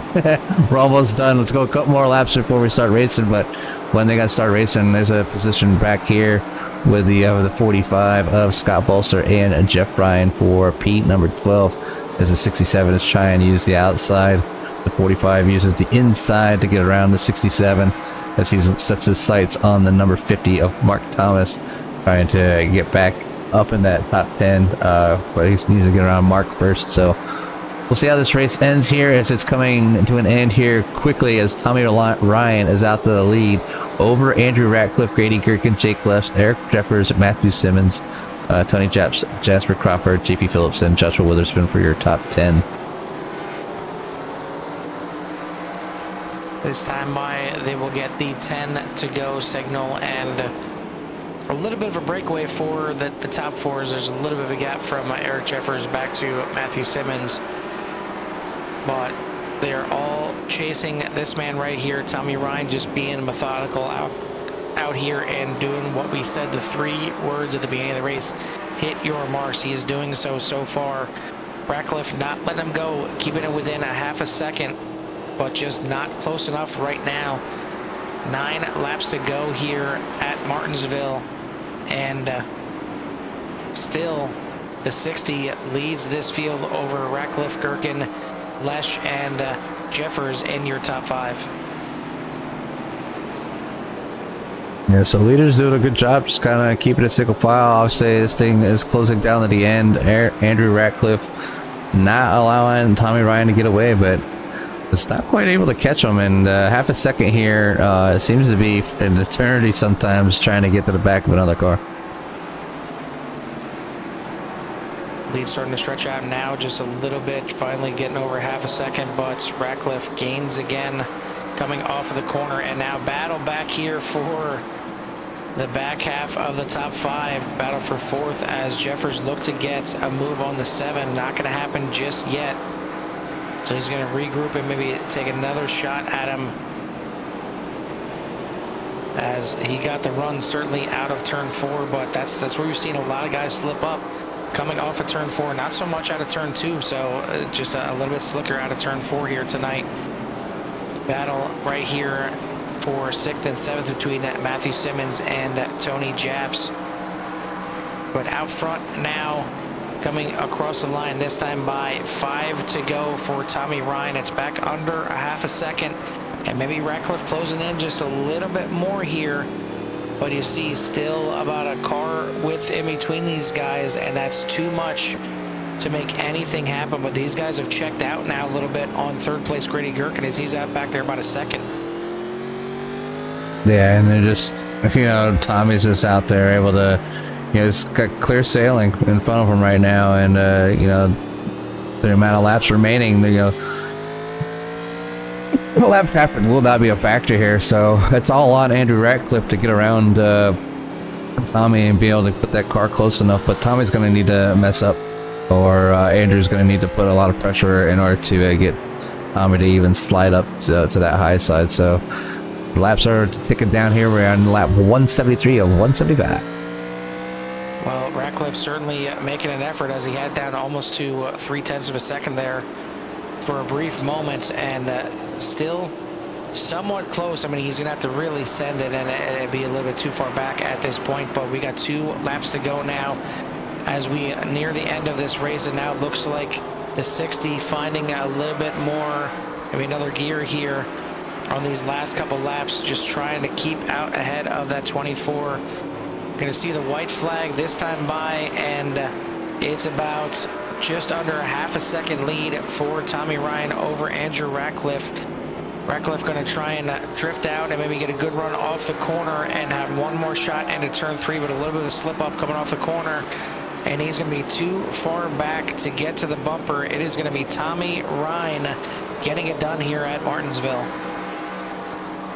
So Tommy Ryan, Andrew Ratcliffe, and Grady Gherkin, Jake Lesh, and was able to hold off the hard-charging Eric Jeffers.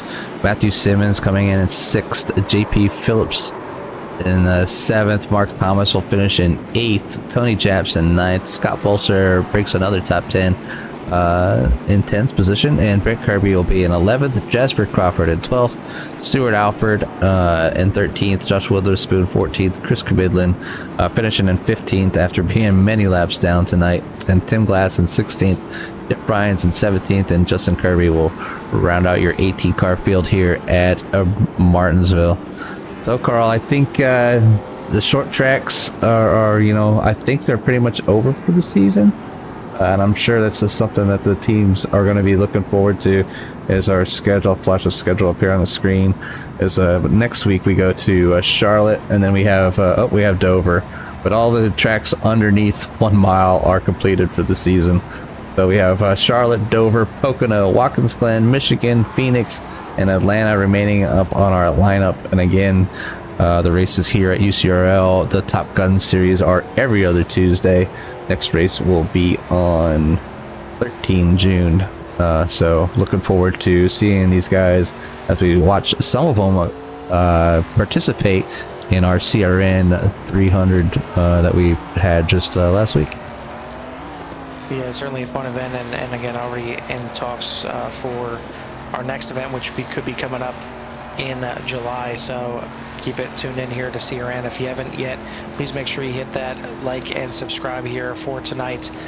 Even though you may not like Martinsville as much as me and Jimmy do, but please make sure you help us out, help these guys out. But we'll go ahead and get these guys in here for their interviews here in a moment as soon as I can round them up. But I mean, it's Martinsville at its best. It's a tough track to get around here, and didn't really see anything too crazy other than a couple little mix-ups where we had 3, 4, 5 guys involved. But all things considered, for the most part, these guys kept the cars underneath them, and it's tough. Plain and simple, tough running around here.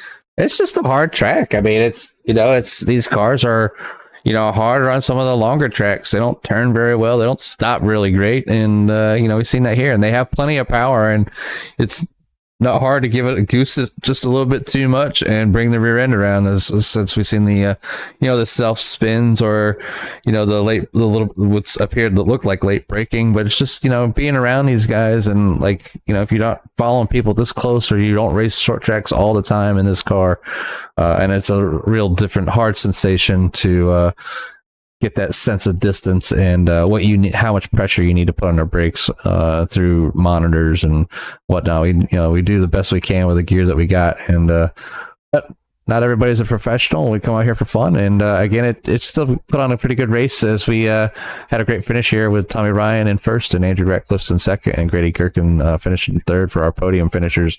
So I'm sure Carl's getting trying to track those guys down and see if they're ready for their interviews. Yep, so we'll start off with third place. And Jimmy, why don't you go ahead and take our third place finisher here tonight, the 46 of Grady Gherkin. Hey, Grady, Jimmy, Carl up in the booth. You copy? Yeah, I gotcha.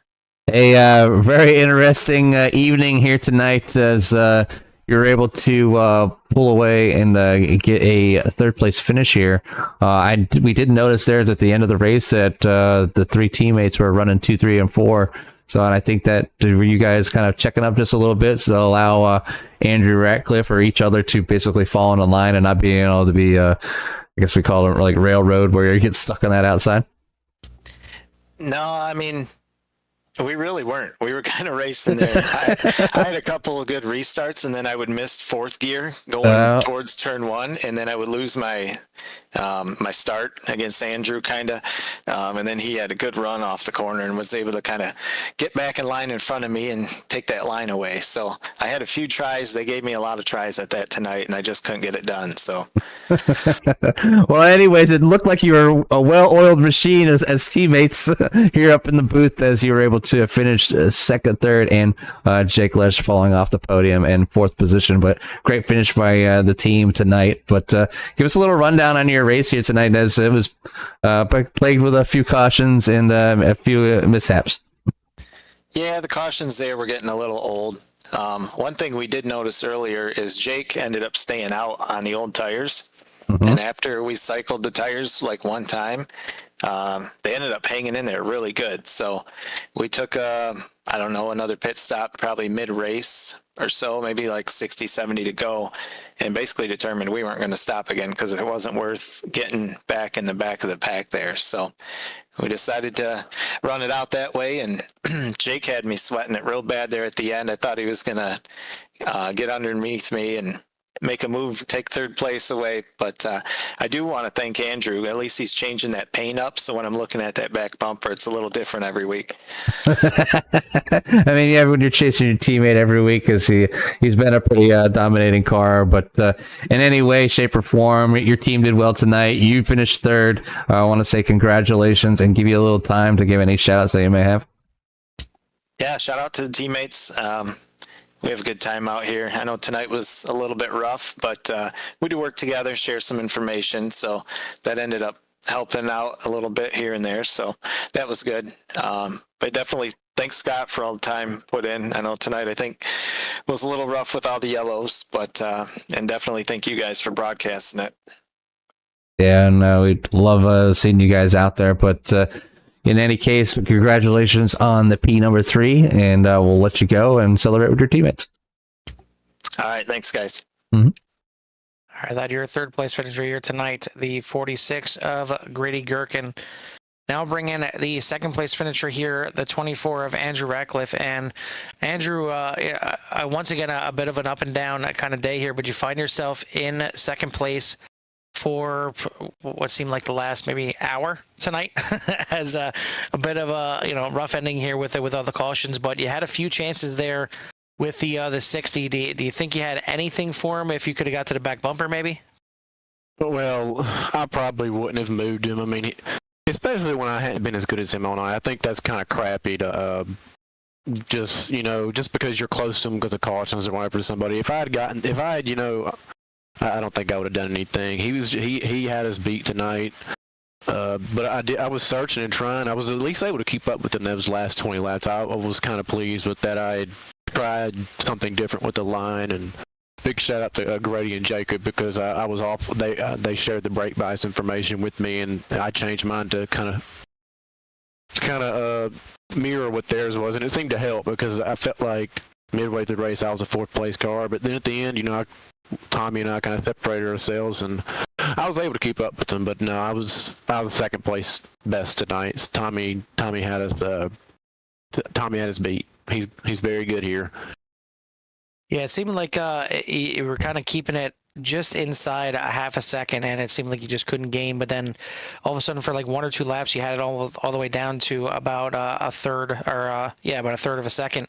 And I thought you might have been finally making that charge there at the end, but it looked like he maybe just found another gear there those last couple laps, and was just enough to keep it ahead of you there. Yeah, I tried something different. I'd been running low, but I tried kind of running it hard on the entry, and I was beating him there and kind of running high and turning it hard and trying to kind of get that run down the bottom. And it kept up with them, and every few laps or so I'd gain on him, but the gap really kind of was the same, I felt like. But great win by him. I mean, he definitely earned it tonight. Yeah, absolutely. It was a great race by a few of you guys out there in the front, and it was certainly interesting on all those restarts. You trying to work your way in front of the 46. We didn't know if there's any kind of team calls out there to get you in front of Grady and give a shot here at the 60. But sounds like from Grady there was nothing discussed as far as letting you in there. You guys were racing pretty hard. You just had just enough to get in front of him each of those times. No, there wasn't. He missed fourth gear a couple of times, and I wouldn't ask him to do that because, I think that puts him in a crappier spot, because if he lets me in, that means he's going to have to check up, and what are the odds the guy behind him is going to check up? Like, I actually cleared him a few times on the restart, but I wasn't going to pull down in front of him because I did not want to put him in a spot where he had to lift further. I wanted to give him kind of a good entry to the corner, because I felt like, I could hold him off there when I had the kind of game with that run off the corner, and it worked well. I would not have asked him, to do that for me. That's not fair. Well, either way, you guys put on a good show at the front there, and just not enough here tonight. You get a second place, but either way, another great points night as you start the second half of the season.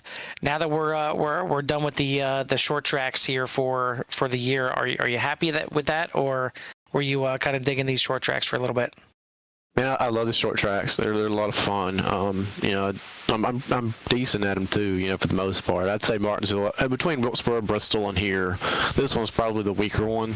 But it's fun nonetheless. I really like this place. It's a lot of fun, and I felt like we had a good run in the middle of the race there, and we had a good one there to end it. I felt like, as far as short track racing goes, we probably need some work on it, but that was honestly better than a lot of the ones we have done. So I'd say overall it's a decent race for sure.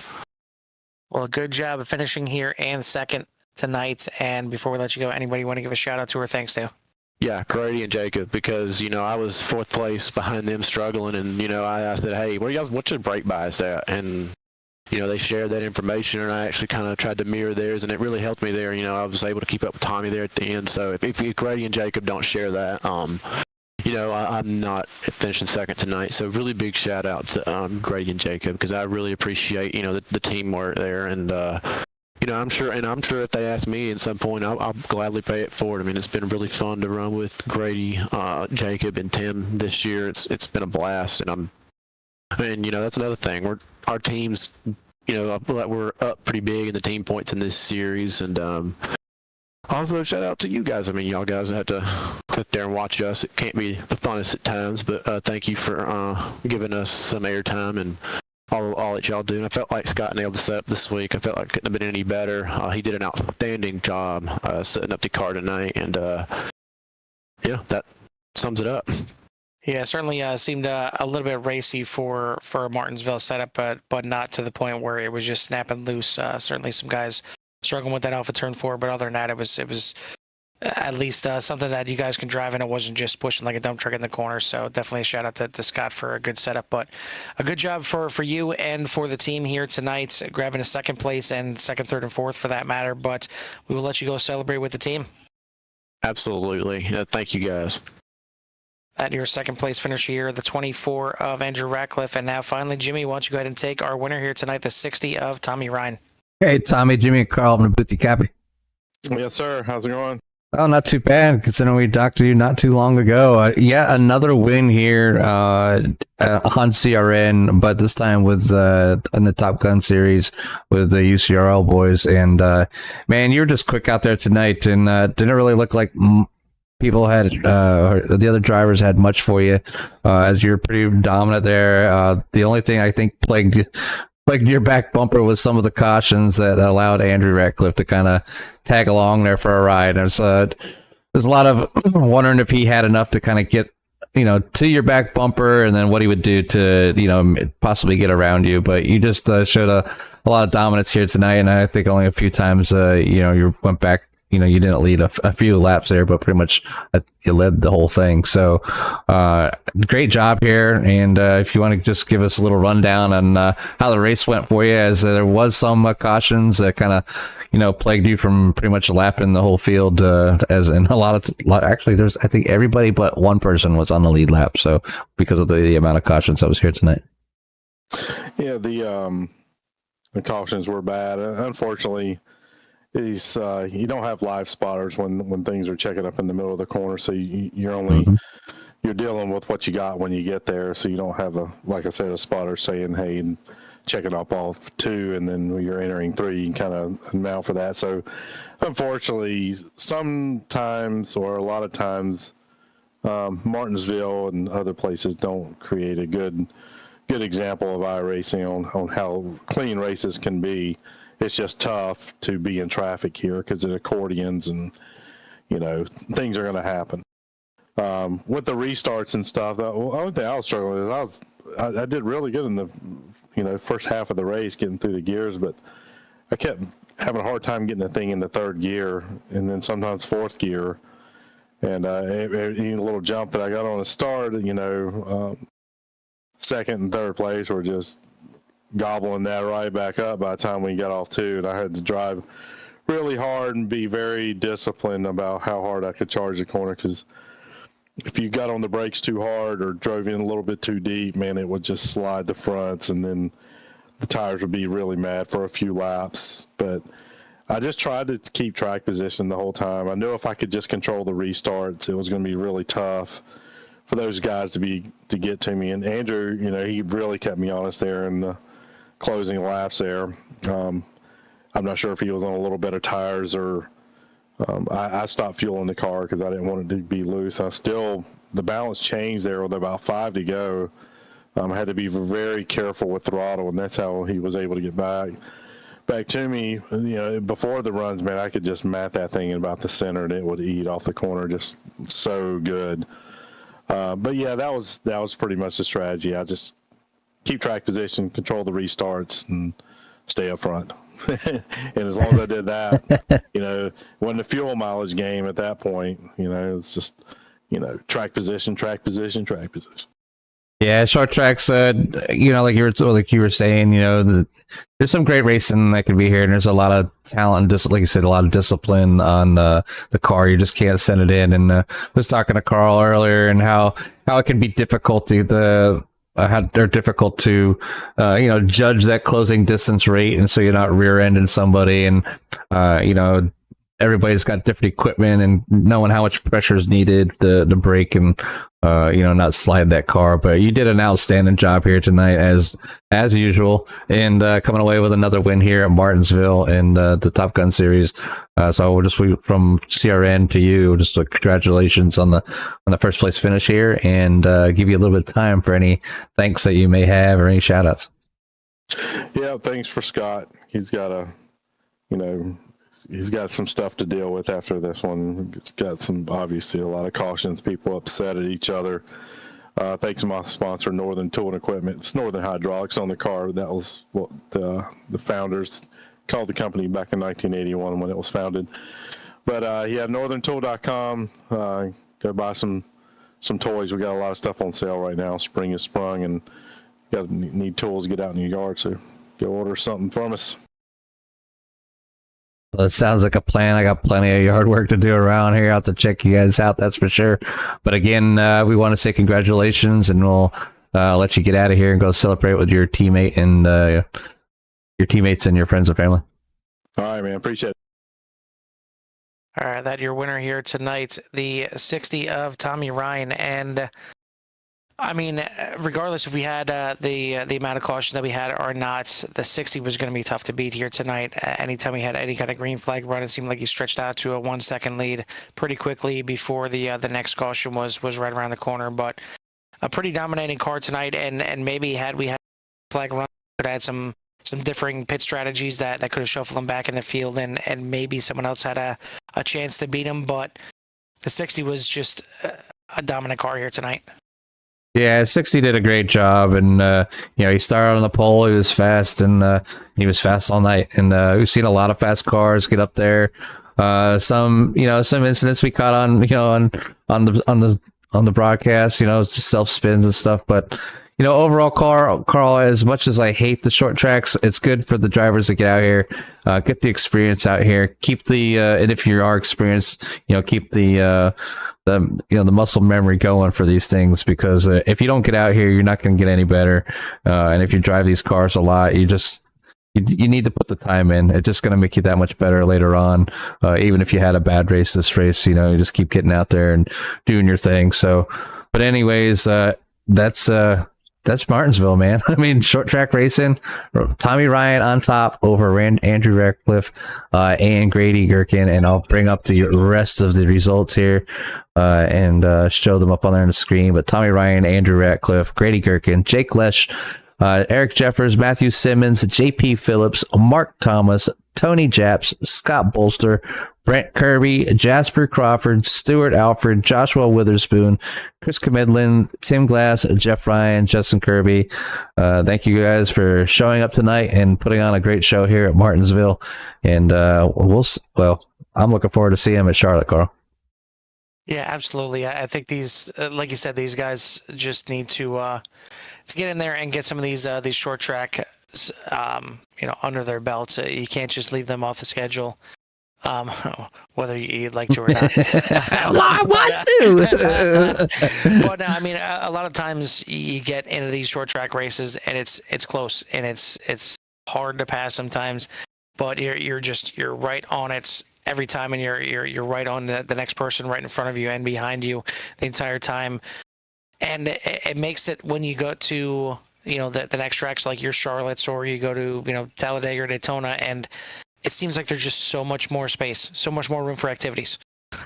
and that's where I think the racing can essentially get better. It may have to get worse at the short tracks before it can get better on the bigger tracks, but we'll see how it shakes out in 2 weeks at Charlotte. But in the meantime, we've got racing just about every night of the week here in CRN. So once again, if you have not, please make sure you hit the like and subscribe to help these guys out, and really help yourself out to everything that CRN has to offer, as we've got a lot of racing here on CRN, and a little bit of everything from GT racing to short track racing to old school racing to new school racing. So whatever you want to see, we got it here on CRN. But that's going to do it for myself and Jimmy at Martinsville.